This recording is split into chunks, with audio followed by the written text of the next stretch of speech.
So Mike Pence has been subpoenaed to testify in front of a grand jury regarding January 6th, and all he knows about the election tampering, the attempt to steal an election. Let's look at this article from CNN. Former Vice President Mike Pence has been subpoenaed by the special counsel investigating Donald Trump and his role in the January 6, 2021. In January 6, 2021, a source familiar with the matter told CNN. Should say this was first discussed in ABC News. They're the ones that broke this, but I liked CNN's coverage a little bit more. Special counsel Jack Smith's office is seeking documents and testimony related to January 6, the source said. They want the former vice president to testify about his interactions with Trump leading up to the 2020 election and the day of the attack on the U.S. Capitol. Ooh, boy. The subpoena marks an important milestone. My God, it's about time. In the Justice Department's 2-year criminal investigation, now finally led by the special counsel into the efforts by Trump and allies to impede the transfer of power after he lost the 2020 election. Pence is an important witness who has detailed in a memoir, so he was willing to publish this stuff rather than talk to the January 6th committee. Wild. Pence is an important witness who has detailed in a memoir some of his interactions with Trump in the weeks after the election, a move that likely opens the door for the Justice Department to override at least some of Trump's claims of executive privilege, because we know he will do anything he can to keep the truth away from the American people. He has made that clear. I'm delighted that Pence was greedy enough to publish about it. Pence's attorney, Emmett Flood, is known as a hawk on executive privilege, and people familiar with the discussions have said Pence was expected to claim at least some limits on providing details of his direct conversations with Trump. Depending on his responses, prosecutors have the option to ask a judge to compel him to answer additional questions and override Trump's executive privilege claims. Pausing there for a second. So, this essentially means they know damn well that Trump is going to try to stop the truth from coming out in any way he can. The way he is most comfortable doing that is by asserting executive privilege, which just means pretending like those conversations were somehow important to national security, or that secrecy surrounding those conversations needs to be maintained in the interest of the nation's security. That seems like an insane argument to you. It's because it is. It's nonsensical. And by the way, thus far, just about every one of those claims has been thrown out by judges that have got them. Interesting point, though. The delay tactics generally have a reason. Now, I've been saying it's mostly because that's just how cover-ups work in the USA. They wait for you to get bored. I think that might still be the case here, but it's worth noting that there is a new judge coming in March to that area. But don't worry, we'll get to it. Months of negotiations preceded the subpoena to the former vice president, CNN has reported. Justice Department prosecutors had reached out to Pence's representatives to seek his testimony in the criminal investigation. According to people familiar with the matter, Pence's team had indicated he was open to discussing a possible agreement, with DOJ to provide some testimony, one person said.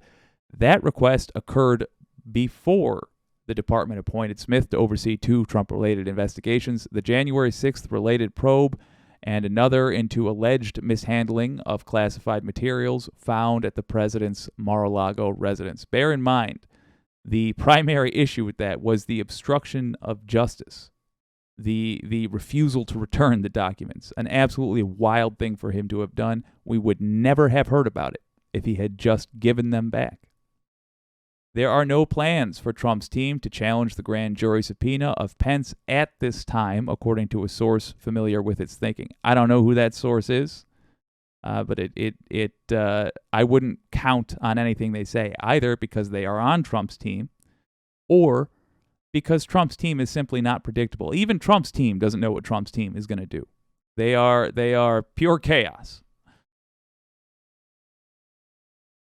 So far, Trump's team has lost those challenges when Pence's deputies and two White House counsel's office attorneys testified following Chief Judge Beryl Howell's ruling that they must answer questions they initially refused to because of confidentiality around the presidency. Again, that was Trump trying to pretend like somehow discussing this was important to national security, when in fact, it is in the interest of national security that it's being pursued in the first place. It's an absolute nonsense argument.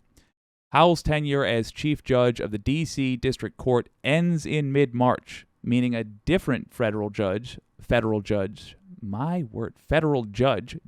Boasberg, could be the one to field privilege disputes in the continuing grand jury investigation.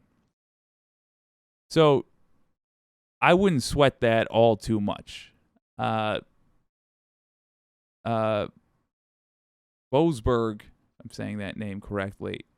Yeah, Boasberg is an Obama appointee, so I don't think it's part of a strategy to, kick this down the line. There have been some Trump-appointed judges who have just utterly flouted the law, made a mockery of their profession to back up Trump.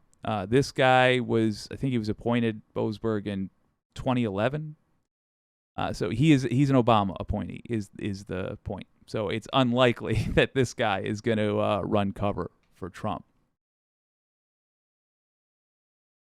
Valerie Fisher, y'all hit the like button to elevate his exposure. Ooh, thank you, Valerie. Yes, please.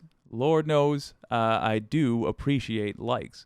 Let's have a look at what Glenn Kirshner had to say about it. Because if you're looking for a legal breakdown, the guy who's on the legal breakdown is the absolute best. Here he is. Hey all, Glenn Kirshner here. So friends, as you now know, Special Counsel Jack Smith, the prosecutor who has been appointed to investigate the crimes of Donald Trump, both the insurrection and the Mar-a-Lago documents crimes, has now served a federal grand jury subpoena on former Vice President Mike Pence to testify to the grand jury about the insurrection, in a very real sense, to testify about the democracy-busting crimes of Donald Trump. And what can Mike Pence bring to the table? Think about it. Donald Trump pressured Mike Pence relentlessly to try to convince him to corruptly throw the election to him, to Donald Trump, notwithstanding the fact that he lost the 2020 presidential election. He pressured Mike Pence, trying to convince him to violate any number of federal laws, violate the Electoral Count Act, violate the federal statute that makes it a crime to obstruct an official proceeding, the certification of Joe Biden's win. In a very real sense, friends, Donald Trump tried to enlist Mike Pence as a co-conspirator in his criminal scheme to commit crimes against the United States, to defraud the United States. So one thing that I really want to stress here about what Kirshner is saying, Mike Pence is now faced, or at least in that scenario, Mike Pence is then faced with either throwing Trump to the wolves or getting eaten by the wolves right alongside him. We have learned a lot about Mike Pence. He is not a brave man in the face of the machine, I suppose. He is he is super far right. But let's be generous and say he has a respect for the status quo. When he is faced with either getting charged himself or testifying against, I don't think that's any question at all as to what he's going to do. Let's also not forget, though, he is testifying as a victim, theoretically, as well. As a victim. This guy Bob Woodward was talking about Mike Pence entering the room. Should have pulled that clip. was talking about when Mike Pence entered the room while Bob Woodward was interviewing Trump. And apparently Mike Pence came in the room and stood there for 45 minutes. This dude, I don't like him, but you can't deny that he was a victim as well. He was more or less partnered with a crazy man for 4 years, and it culminated in an actual, I don't like the word, but it is fully accurate here, an actual lynch mob going after him. He's going to be testifying as a victim as well as someone that Trump attempted to rope into the conspiracy. Now, for the record, I believe that Pence absolutely would have gone along with it if he felt there was a legitimate enough looking path, but he was told time and again, flat out, none exists, you can't do it. And to Mike Pence's credit, he's no hero, but to his credit, he resisted. He refused to join Donald Trump's conspiracy, a conspiracy that so many others had joined. John Eastman and Rudy Giuliani and Jeffrey Clark from the Department of Justice and so many others. Mike Pence refused. So because Mike Pence refused to join Donald Trump's criminal conspiracy, Donald Trump converted him into a victim, right? When Mike Pence was at the Capitol trying to certify Joe Biden's win, and it became clear to Donald Trump that Mike Pence was not going to do the wrong thing, was not going to help Donald Trump criminally, unconstitutionally retain the power of the presidency, Donald Trump tweeted out, Mike Pence didn't have the courage to do what had to be done.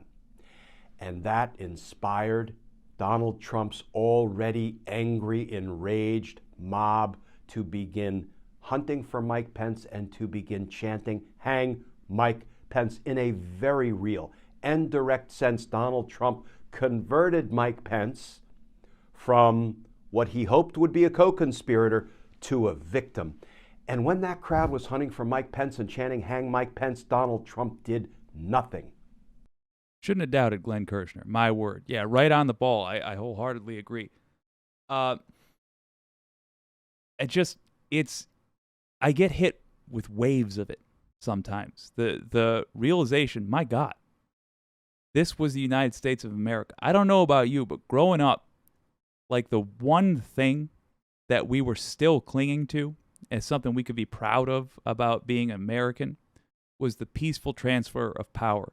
So many of those things that we used to tout were falling out of favor. Like, for example, our military might didn't seem like such a thing we could boast about after it became clear that we got suckered into using it foolishly time and again. We had Vietnam in the rear view mirror as a great shame. Then we had the Gulf War. We had conflicts we couldn't really be proud of, and then Iraq and Iran.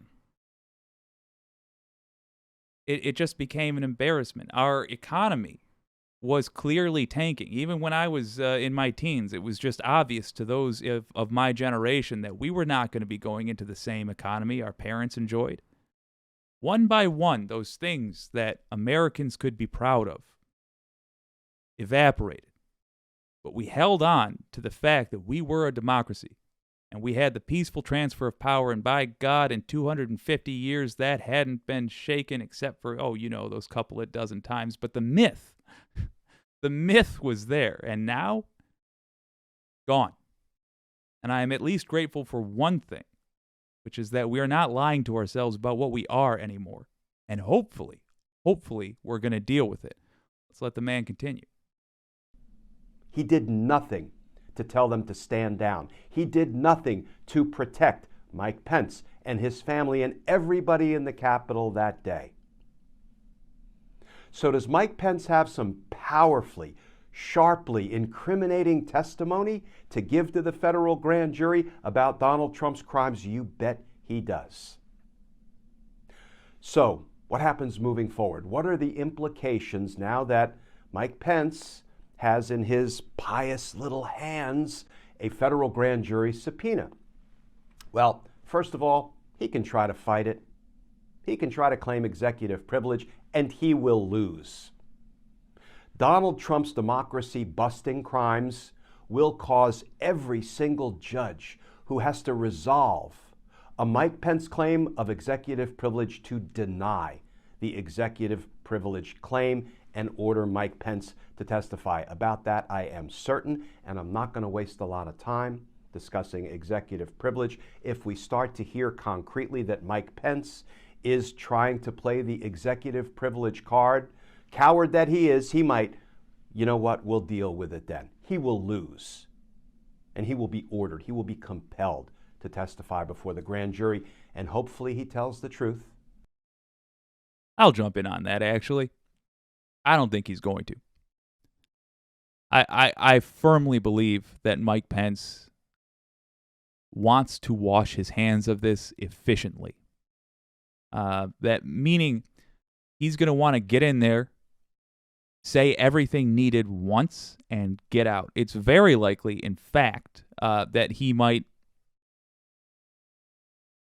insist upon, and I'd have to look at the actual legality if this is even allowed, but if it is a possibility, he might insist upon it simply being taped and played in front of the grand jury or not released to the public in general. But the point being, he's going to want to make as little as a ripple as possible because he is still under the belief that it's possible for him to be the president. I think no one on God's green earth is going to vote for that guy, but he doesn't think that. So hopefully he doesn't shade and fudge and equivocate and try to give Donald Trump an out. Hopefully, for once in his life, Mike Pence is a stand-up guy, maybe the second time in his life, because after all, he did refuse to join Donald Trump's conspiracy. So what does it mean that somebody as high up on the food chain, somebody as influential and connected and privileged as a former vice president of the United States has now been subpoenaed? Well, just so you know, the link to the full clip is in the description. Highly recommend you check it out. We're going to play this part, but not the whole thing, because, you know, it's Glenn Kirshner. He deserves a watch all his own. But this is key. What does it mean that Mike Pence was subpoenaed in terms of the timeline? Have a listen. We can tease out a few things from the fact that Jack Smith, special counsel, has now reached up that high and subpoenaed Mike Pence. We can certainly infer from that Jack Smith is moving toward concluding his investigation.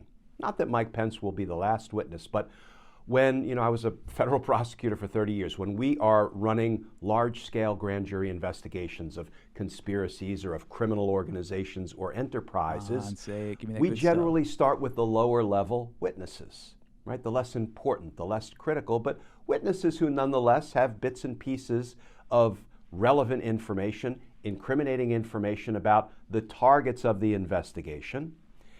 And we try to go through all of those lesser witnesses first. Why? Because before we approach the big ticket witnesses, guys like Mike Pence, who had direct conversations with Donald Trump in which Donald Trump urged him to violate the law, we want to have as complete an understanding of the picture, of the evidentiary landscape as we can have. We want to know from all of those lesser witnesses, for example, what conversations did you have with Mike Pence? What do you know about Mike Pence and his interactions with Donald Trump or others? Because that makes us better prepared to fully question, to thoroughly examine Mike Pence in the grand jury if we know everything that everybody knows about Mike Pence and his interactions. Okay, so they're working their way up. You generally don't subpoena the target. And who are they talking to? The vice president. Why don't you subpoena the target? Why? Because they can plead the fifth. They're talking to the vice president. of the United States. Ooh boy, folks. An indictment might be coming. Now, this is leaked information. So we got a while. This is leaked information, so big fat grain of salt. They still have to get the guy to testify. They still have to do a lot of work. But the stage they're at, if they're going after Trump, you can't imagine a better sign than the vice president being subpoenaed to testify. This guy testifies. I fully expect, following that. We just saw this with Fani Willis, the district attorney in Fulton County. They testify, and bearing in mind that Georgia's grand juries work a little differently, yada, yada, yada. But the point is that the testifying then is followed by going up the ladder further, issuing indictments against people that the court finds have an indictment coming. In other words, Jack Smith appears to be on track to issuing an indictment on Trump, assuming he doesn't just let the man go.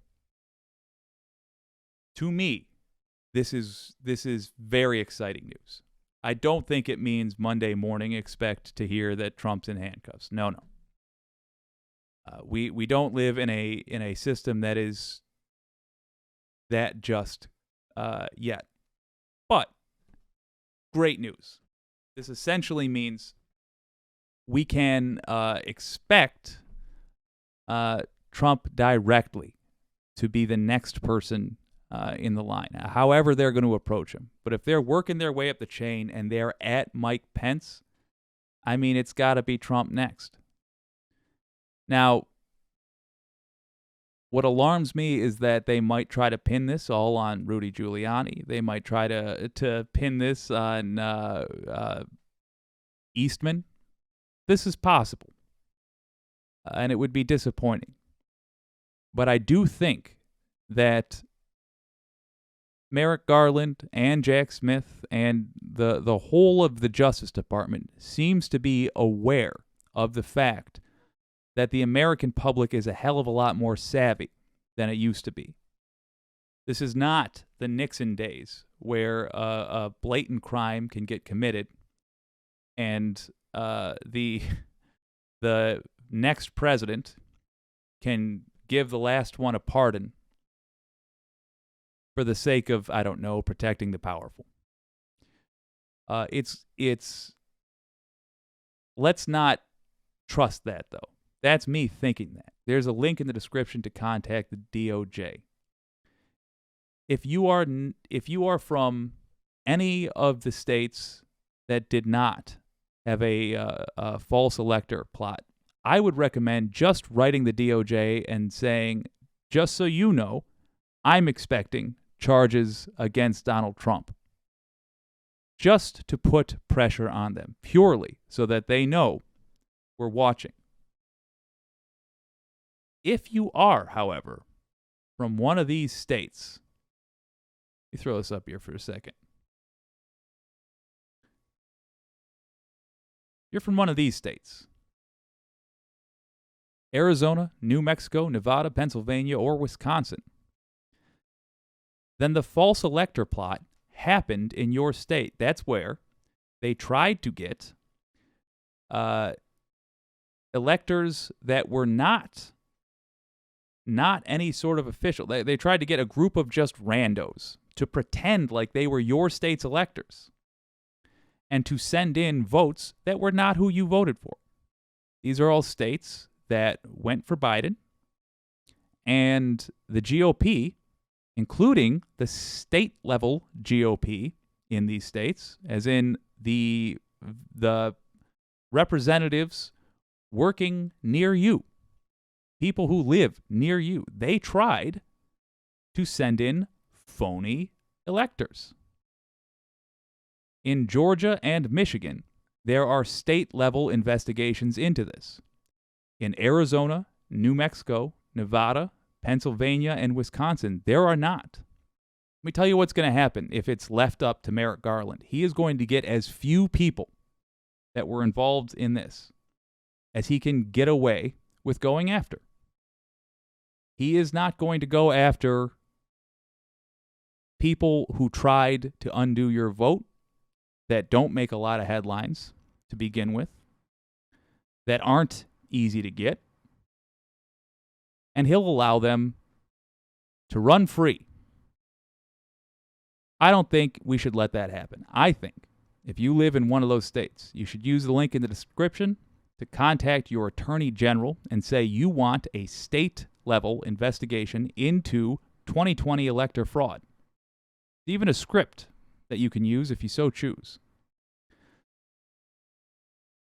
There will be no harm at all, in running an investigation at a state level at the same time that the federal investigations are happening.